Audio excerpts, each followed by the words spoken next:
All right, guys, welcome back to the channel. I got some more work to do today.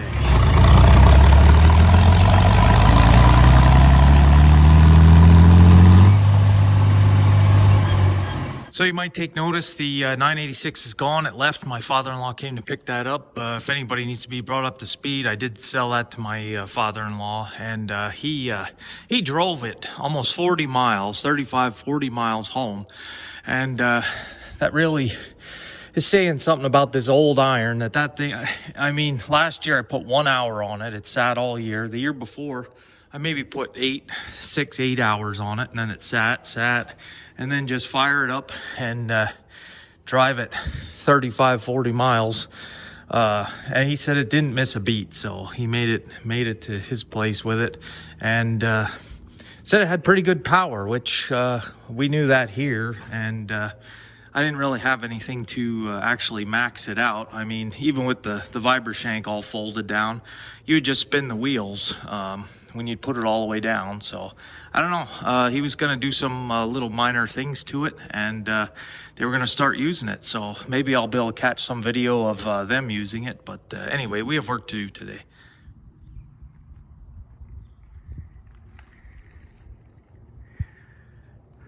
So the corn this year is really coming along. For me, the thing I take notice again, it's another year that the stand is really nice. It's all basically came up at the same time. It's all uniform. I think that speaks a lot to the planter and the technology that they're using. Just a real nice uniform crop so far this year. So it's coming along. We'll see how it progresses here. The weather's been good. It's hot. We're getting rain, so no complaints there. All right, so I need to work at getting the post herbicide on the soybeans today. I haven't been up in a while, but I'm sure we've got some weeds to take care of. It's the time of the year. It's usually when I do it. Actually, it's a little later this year, but if you remember, we got planted later. So let me get things situated here and get started on this. You guys have seen me spray and spray. I mean, it's the main thing I do right now, so I don't want to overdo it with videos on it. But for me, it's pretty important to get this done. Yeah, the only problems he said he had with driving that 986 home, if he was in fourth high, the tractor would start hopping pretty bad if the road was a little rougher, which I figured with radial tires and not moving for a year in the same spot, the tires probably had some flat spots. He said it kind of settled down the further he went. So as soon as those radials warm up, those flat spots tend to disappear. So yep, we're down to 3 tractors here, so which is more than enough for what I'm doing right now, and it is what it is. So okay, let me get this going. All right, so this was the other cornfield. Starting to get some weed pressure. I see grass mostly, but for all things considered, for the time it was planted, it doesn't look bad.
This is the corn after beans. You can see the phase it's in. It's not really as high as I'd like it to be,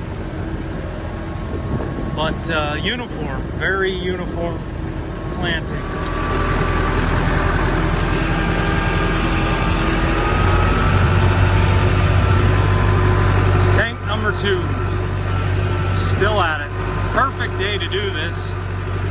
no wind.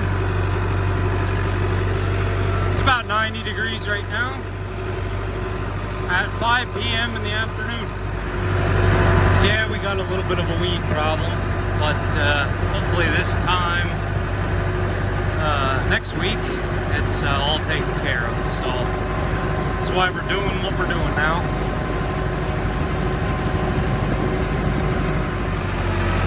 Alright, so this field here is beans on beans. It's the first year I've done this since I'm here. So they look pretty good compared to, I mean, there's really no visual difference at this point between these and the rotation. So we'll see in the end, yield-wise, how it turns out. A lot less weeds in the beans on beans field. So I don't know, we'll see.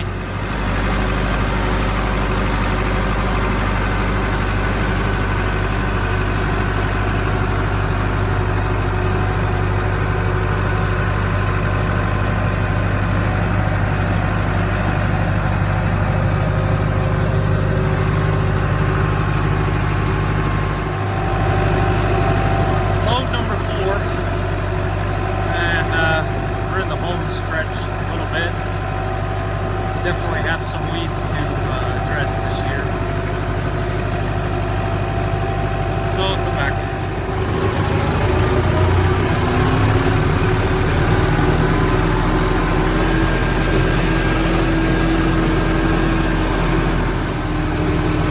Alright, sun's going down. It's about 8:30 at night. We are all but finished the soybean post-emerge for the 2022 crop season, whatever you want to call it here. This field had very bad weed control, and I forgot, this is the one that it rained after I sprayed it, so it makes sense now. Not rain fast, within an hour for sure.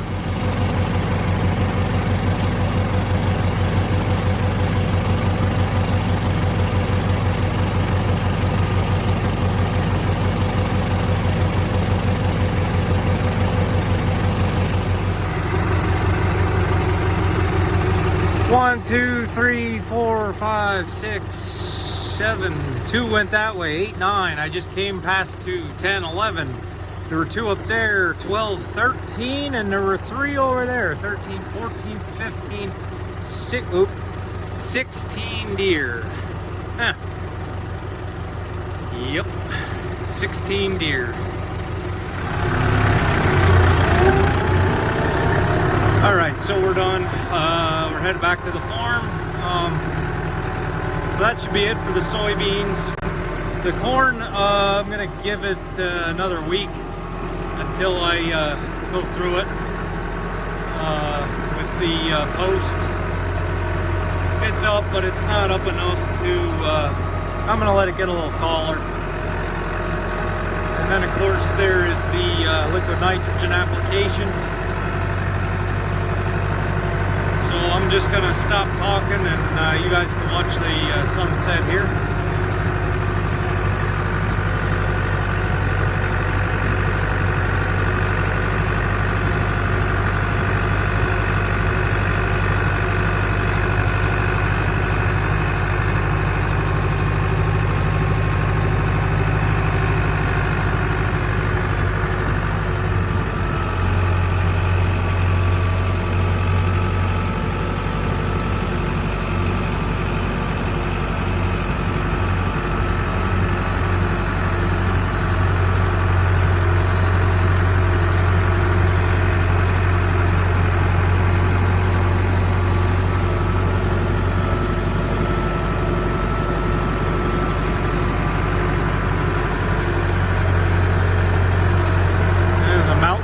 Pennsylvania.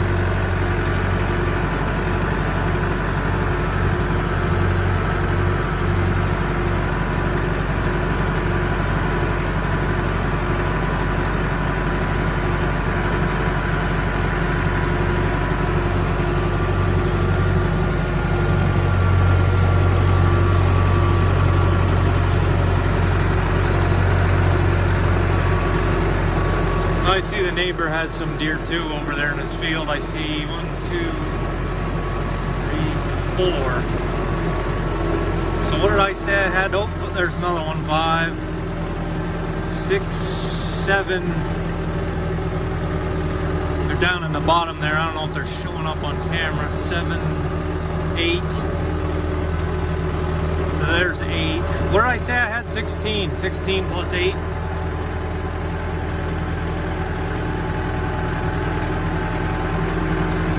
Oh, there's some more. 9, 10, 11. And yeah, they're right in that little hollow there. I can just see the brown.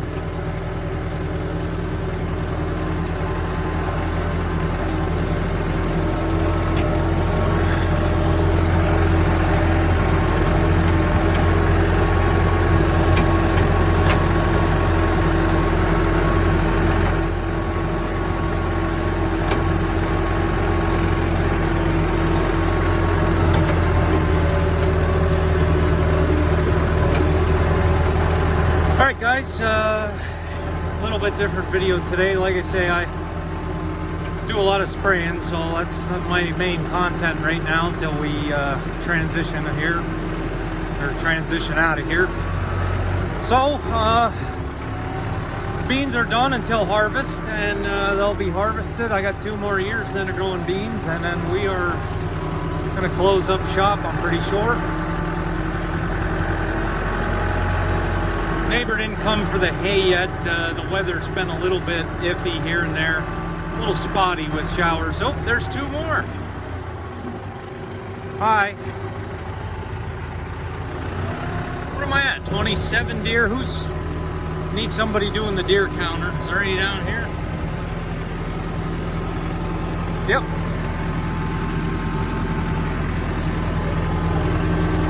Unless those were the same 2 that were up there, I don't know. Yeah, there's a lot of deer.